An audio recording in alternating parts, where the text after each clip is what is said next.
I don't want to live like this anymore. I'm going back to my parents' house." When I shouted this at the end of my patience, my mother-in-law, who lived with me, said, "Then take your 2 kids with you and divorce my son too." She grabbed my 3- and 5-year-old children's clothes roughly and pushed them toward me. The 2 children were so terrified that they did not even cry. They looked at my mother-in-law with frightened eyes while I held them in my arms. My mother-in-law, as if to say, "I'm so relieved," she was looking down at us. I had never thought that there was such a terrible mother-in-law in the world before I got married, not knowing that she would regret it later. She kicked us out. My name is Marie. I am a 36-year-old housewife. I met my husband Josh, who is 3 years younger than me, at a company social gathering. I had never dated anyone younger than me before, so Josh was not in my romantic interest. I guess I liked his nonchalant attitude. He was very aggressive in his appeal to me. After 1 year of dating, he proposed to me. When I said yes, Josh said, "Actually, I want you to move in with me when we get married," he said. "I'm worried about my mother and being alone at home." Josh's father had already passed away, and Josh had no brothers or sisters. I was so moved by Josh's family-oriented attitude. I thought he would take good care of me, his wife. I agreed to live with Josh. Before our marriage, I went to Josh's parents' house to say hello. Josh's mother was a very quiet person, and I had no idea what she was thinking. I was relieved that she did not seem to be a rude person. However, after the wedding and the registration of the marriage, and when we started to live together, my mother-in-law's prejudice against her son gradually became clear. "That's right. The wife is 29 years old. She was in a hurry to get married, wasn't she?" Josh was fooled, too, because he told me so. He said he didn't mean it. My mother-in-law didn't even know I was listening. She was calling a friend or a relative. I wanted to go out and deny it, but it seemed to be getting more and more cruel, so I held my anger and kept quiet. My parents have always been very strict. If you're going to live with them, you must serve your husband and mother-in-law well. Young people these days get divorced so easily. I will not tolerate that kind of thing. My mother also told me, "Don't come home often and take advantage of us." My mother told me and watched me go away. My mother said that from her mother-in-law's point of view, I thought it might be the same for my mother-in-law, so I thought that might really be true. If you endure it, someday you'll laugh about it. My mother said it as if it was from a song lyric. Then I was sent off, so I thought that if I got married, I would not think of leaving easily, and I decided to protect my family. To do so, I thought it was important to be financially stable. I continued to work after marriage. But my mother-in-law, "Stop it! You're making it look like my Josh doesn't make enough money." And she would say to me every time I came home from work, even when I was tired, that, "You decided on your own, okay? So I want you to do your job as a housewife too." She says to prepare dinner and clean up afterwards. "You vacuum the house every day when you're a housewife. You should also clean the bathroom and toilet every day." I was made to work late into the night cleaning the house. Even when I looked exhausted and worn out, even Josh would told me, "You're going to quit after the baby is born anyway. Why don't you just quit now?" That's what he said. I want to work even after I have a baby. More than that, I told him that I wanted him to do something about my mother-in-law. "Well, my mother has always been like that, so there's no way she would listen to me even if I told her." He said this as if it was someone else's problem. At first, I thought that my mother-in-law was a quiet person because she did not talk. I was so wrong. She was the type of person who reveals her true nature as soon as you become related. Even so, I stubbornly continued to work. After a year, my mother-in-law told me, "It's about time you had a baby," she said. "Isn't it because you are working that you can't have a child yet? Infertility rate increases when you reach 30 years old. I already had Josh when I was 25. She started to sarcastically say these things, when I ignored her, as I should have. "He didn't have to marry someone this old. He could have had a younger one." She said that and walked away. getting on my nerves. Not long after that, I became pregnant. I was relieved to know that I would no longer have to deal with her sarcasm anymore. "See, I told you so. You're too late to get pregnant at 30. It's your own fault. You should take care of the housework." She never took over the housework for me. I had no choice but to give up my job and stay home. But my mother-in-law was still not pleased. "Oh, you have been working until now, when after all you're going to quit anyway. If that was the case, why didn't you quit early?" And she would say things to despise me. In the end, I realized that no matter what I did, she wouldn't like it. I tried to stay out of her sight as much as possible. I had to make an effort not to see her in the house. To be honest, I wanted to have a home birth. But when I mentioned it to my mother-in-law, she said, "It's going home to your parents after all, isn't it? You still think of yourself as a child, don't you? Your parents are pathetic." She even insulted my parents. I was so frustrated and disappointed that I decided to give birth at home. However, when I talked to Josh and expressed my concern that I didn't know if I would be able to do the housework, "You're a stay-at-home mom. You can do it." "Oh, well, my mom will take care of it. Just don't put that burden on me." He directly told me so. At the time, Josh was in a management position. He seemed to be very busy, even from the side. I had been in that management position myself. I could understand how Josh felt. However, he had originally asked me to move in with him, and with that he did not follow up with any support for me. He left my mother-in-law, who was unattentive to me. I was gradually losing heart. However, at this stage, I still thought that I was still a happy person, because my life after the birth of my child was hellish. I gave birth to a baby boy, and he was very, very cute. But my mother-in-law didn't even hold him in her arms, and if he cried at night, she would say, "He's too noisy. Put him to bed soon." She would yell at me like that. I was so upset because I was raising a child for the first time. I was going out of my mind because of her hysterical yelling. When I was upset, the baby was anxious too. The crying did not stop, and the vicious cycle continued day after day. I never expected that my mother-in-law, who had experienced child rearing, wouldn't be such a good friend. I began to feel even more disgusted with my mother-in-law. Josh wouldn't take over childcare for me, and when the baby cried in the middle of the night, rather, he did the same thing as my mother-in-law. Hey, why don't you take him somewhere else? I have to work early in the morning," he would say in a disgusted voice. I had no choice but to take the baby outside for a walk and return home some nights. So I was sleep-deprived all the time, and I wondered when I would ever get a proper sleep. Day after day I was exhausted, doing housework and taking care of my child. My mother-in-law did not help me. When the baby cried during the daytime, she would say, "Gosh, it's too noisy, so I'm going out."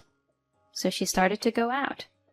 The superintendent of the condominium once said, "I heard that your mother-in-law is addicted to casino these days. There are really some people who get addicted to casino when they get old." I have been told that. I wondered if the noise of casino was not louder than the sound of a baby's crying. I had a very mixed feeling about it. However, I was relieved that my mother-in-law was gone from the house. I didn't say anything in particular because I was kinda relieved. However, my mother-in-law became too much into it and started to go out from morning till night. "Marie, can you give me some allowance? I have a lot of things to do this month." She started asking me for some money. My mother-in-law is supposedly receiving a survivor's pension. She never paid any living expenses to our house and kept all her money on her own. I thought she was obviously spending it in the casino. And because I didn't want my mother-in-law to stay at home, so I started to give her money. And thanks to this, our family budget, which I had managed to make ends meet, went crazy every month. But then I thought it was better than putting myself under stress, so I closed my eyes to the situation. Then Josh came to me. "Your bank book balance is going down. What are you spending it on?" I told him about my mother-in-law. When I told him about her, Josh did not blame his mother. "What are you thinking? You have to stop that kind of thing." He scolded me instead. "She's your mother. I was hoping you'd tell her yourself." "I didn't think you were such an unreliable woman. was a fool to trust you with the family finances. He spat the blame on me. Anyway, don't ever give my mother any more money. He gave me the order not to give her any more money. Then, when my mother-in-law asked me for pocket money as usual, Josh told me not to give you any more money. When I rejected her, my mother-in-law looked at me with disbelief. It's a wife's job to make it work, right? You're supposed to take good care of your old ones. You're so useless. She was furious and went out of the house again. After that, I was asked for money several times, but when I mentioned Josh's name, she reluctantly gave up. I hate cheapskate wives. Who do you even think you are? She told me in a sarcastic tone and left. After a while, the urging stopped, but she continued to play in the casino. I don't know how my mother-in-law was managing her money. At that time, I was pregnant with my second child. I was so busy raising my child with my pregnant body that I didn't see what was going on around me. That was all I could think about. It was the same after I gave birth to my second child. My mother-in-law was still bullying me, and it was getting worse and worse. I was so preoccupied with making the baby grow up that I could not afford to worry about it. Furthermore, when my younger daughter turned 2 years old, I was able to get a new job, which I had longed for. I spent less and less time at home. I spent less and less time with my mother-in-law. A year passed by before I realized it. Josh started coming home later and later. I wondered if it was my imagination, but I felt that he was absent-minded more and more often.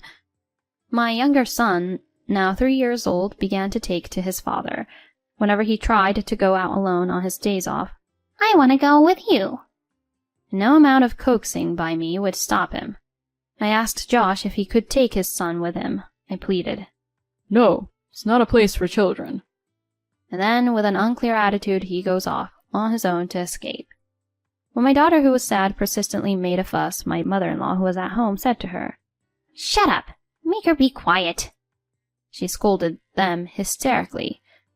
My 2 children were frightened by my mother-in-law and did not take to her at all. After many times of this, I finally ran out of patience. After Josh had left, I told my mother-in-law, who was scolding my daughter. I finally yelled at her. Shut up! Shut up! You're the one being noisy. I finally yelled at her. And more likely, it's your son's fault. You tell someone else's kid to listen, but you never mind your own son. I kept yelling like a madman. My mother-in-law, who had never been resisted by me before, looked at me dumbfounded. And then I finally said it. I don't want to live like this anymore. I'm going back to my parents' house. I said it out loud. Then my mother-in-law said, Then take those 2 annoying kids with you and divorce my son. She roughly grabbed the clothes of my 3- and 5-year-old children and shoved them towards me.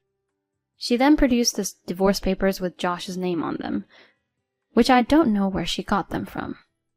Take that with you. And she handed it to me. I felt uncomfortable with her readiness, but I was so mad that I thought it was a good idea. I wrote down my name and packed our bags to go to my parents' house. I then went to the city hall and filled the divorce papers. Then I went to my parents' house, and my mother, who had heard so much, she accepted me without a word. When I reported it to my father with dread, he said, I see. Just that. Not, don't be naive, go back home. I was relieved that he did not criticize me. 2 weeks later, I was at the door of my office after work. I found 37 calls to my phone. The caller was my ex-mother-in-law. She had been calling almost every 10 minutes since early afternoon. As I was going through the incoming call history, I found another call from my ex-mother-in-law. I tapped the incoming call icon inadvertently. Then my ex-mother-in-law's loud voice echoed around me, even though I didn't put the phone on speaker. Marie, why won't you answer the phone? I looked at the other employees. I hurriedly put my phone to my ear and said, I think you've got the wrong person, I said, and left the place. Several people glanced at me and looked at me curiously. How could I be mistaking you for someone else? I've been calling you all day long, but why don't you answer? As usual, my ex-mother-in-law was so self-centered that I was sick of talking to her. Isn't it natural because I'm at work? I mean, we are strangers now, aren't we? When I said that and tried to hang up, to my surprise, my ex-mother-in-law was standing right in front of me holding a smartphone. It seemed that she was waiting for me. My ex-mother-in-law trembled and hung up the phone. You! How dare you! You think you can do this? She took out an envelope with a content certified stamp and showed it to me. I popped my head in. What are you talking about? My ex-mother-in-law replied, Don't play dumb with me. It's your father, she screamed. I looked at the contents of the envelope that she handed me. It was a picture of Josh in a hotel room with a woman, and a picture of my ex-mother-in-law in a casino, and a detailed report of each of their activities. The casino clerk saying, Oh, that old woman who's here every day. I remember her because she's here from morning till night.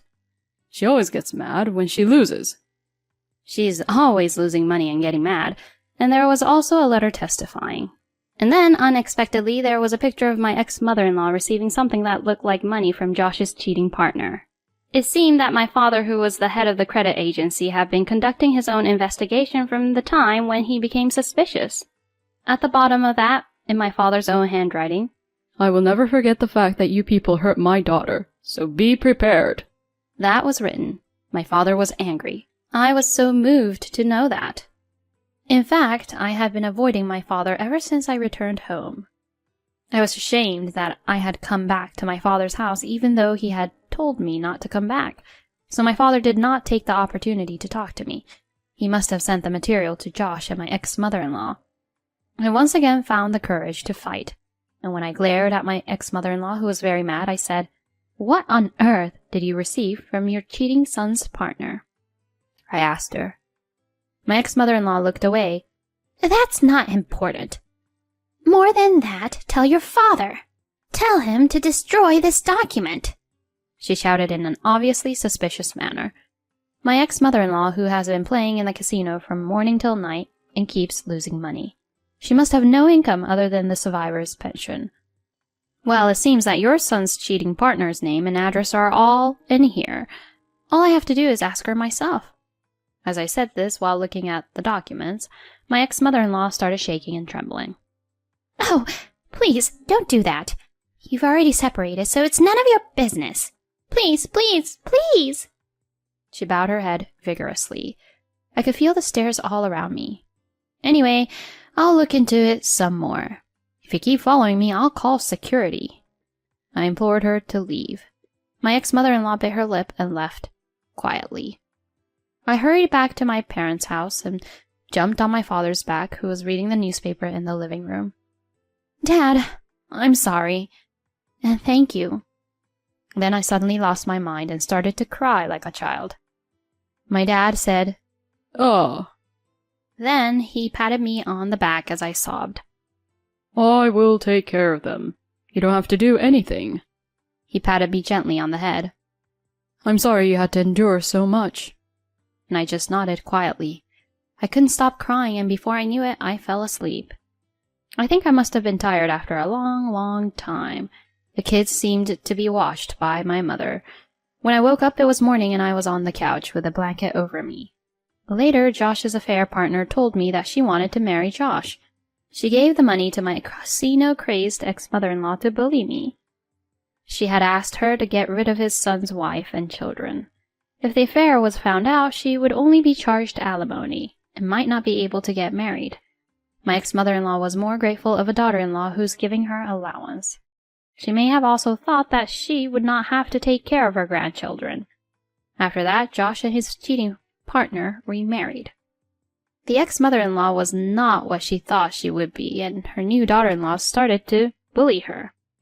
There is no food for a useless person. And the wife's voice echoed through the neighborhood every night. The former mother-in-law had no place to stay at home. Eventually, she was kicked out. After that, the new wife got tired of Josh's cheap salary and moved all her savings to herself.